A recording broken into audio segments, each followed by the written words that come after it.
Grace and peace. Then said Jesus unto his disciples, If any man will come after me, let him deny himself and take up his cross and follow me. Matthew 16:24. Being like Jesus, we will have the joy of seeing him return. The most difficult sermon to preach and the hardest to practice is self-denial. The greedy sinner self closes the door to the good which might be done, but which is not done, because shillings and pounds are invested in selfish purposes. We may never have opportunity to do great things. We may never be required to make sublime sacrifices. But the greatest victory we can gain is to follow Jesus. Every day that Christ lived in our world was for him a day of self-denial.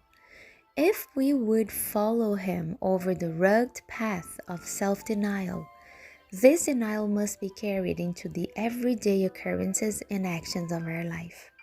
The world's policy is to acquire money and advantages in any way that they can be obtained.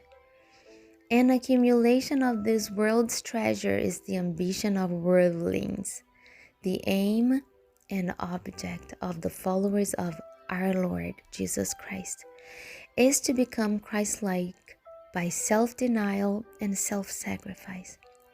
They keep their eyes on the eternal riches which they can obtain by renouncing earthly treasure for heavenly treasure.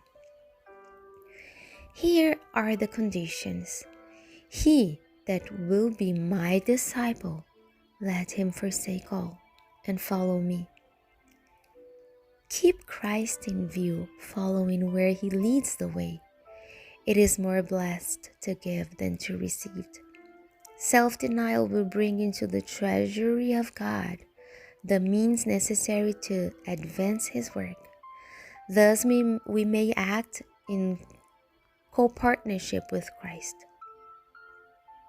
Christ's followers consider that in giving back to the Lord his own, they are receiving a blessing, for they are accumulating heavenly treasure, which will be given to them when they shall hear the well done, good and faithful servant. Enter thou into the joy of thy Lord. What is that joy? Who for the joy that was set before him endured the cross, despising the shame, and is set down at the right hand of the throne of God.